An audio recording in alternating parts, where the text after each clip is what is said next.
కట్టెడు మట్టి కూడా తవ్విన పరిస్థితి లేదు. రైతు భరోసా ఇస్తున్నామని అంతర్జాతీయ వేదికలపై గొప్పలు చెప్పుకున్నారు. రైతు బంధునే ఇలా మొదలుపెట్టి 100 రోజులైనా పాతది కూడా ఈ రోజుకు పూర్తి చేయలేకపోయినారు. పాలనలోకి రాగానే రైతు రుణమాఫీ అన్నారు. దానిపైన అతి గతి లేదు. ఒక్క అడుగు కూడా ముందుకు పడ్డ పరిస్థితి లేదు. ఆసరా పెన్షన్లు పెంచుతామన్నారు. ఉన్న పెన్షన్లే సరిగా ఇవ్వడం లేదు. కేసీఆర్ గారు తెలంగాణ పరువు పెంచే ప్రయత్నం చేస్తే రేవంత్ రెడ్డి గారు మాత్రం కరువు పెంచడంలో పోటీ పడుతున్నారు.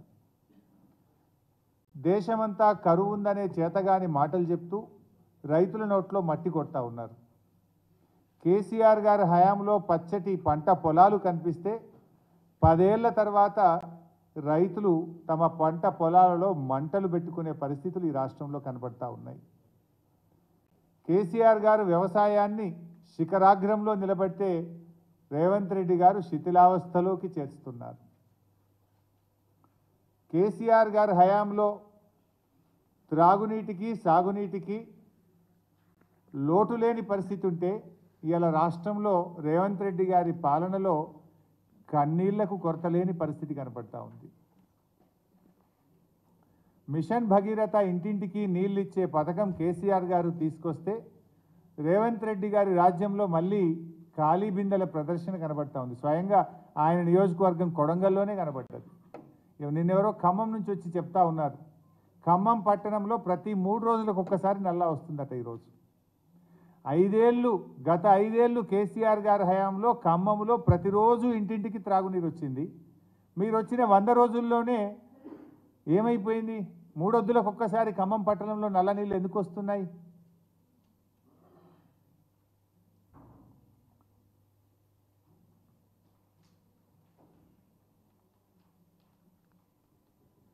ఇవాళ కర్ణాటకలో కాంగ్రెస్ పార్టీ అధికారంలో ఉంది కదా. మీరే చెప్తున్నారు మా పార్టీయే ఉందని. కనీసం కర్ణాటకను ఒప్పించో మెప్పించో తాగునీళ్ళు తీసుకురావడానికి, సాగునీరు మీరు ఎట్లా తేలేకపోతున్నారు కానీ త్రాగునీరైనా తేవడానికి కర్ణాటకను ఒప్పించడంలో మీరు పూర్తిగా వైఫల్యం చెందినారు.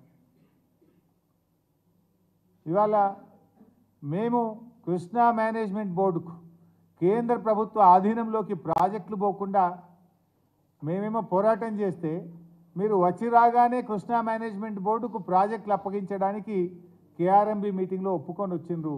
మళ్ళీ బీఆర్ఎస్ పార్టీ ఉద్యమ బాట పడితే బీఆర్ఎస్ పోరాడితే మళ్ళీ తోక ముడిచి ప్రాజెక్టులు ఇవ్వమని అసెంబ్లీలో తీర్మానం చేసిండ్రు. మీ మేనిఫెస్టోలో 100 రోజుల్లో గొల్ల కుర్మలకు 2వ దశ గొర్రెలు ఇస్తామని చెప్పి మాట ఇచ్చిండ్రు. 100 రోజులు నిండినా ఒక్కరికి కూడా గొర్రె పిల్లలు ఇవ్వకపోతురి.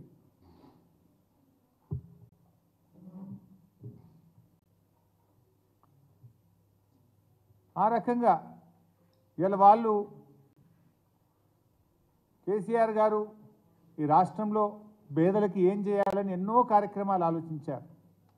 గర్భిణీ స్త్రీలకు ఏం చేయాలి అని అలా ఎన్నెన్నో కార్యక్రమాలు, అంటే కొత్త కిట్లు అందించారు. కేసీఆర్ గారు కొత్తగా ఆలోచించి కిట్ల పథకాలు ప్రవేశపెట్టే రేవంత్ రెడ్డి గారు తెలంగాణను తిట్లతో కలుషితం చేస్తూ ఉన్నారు.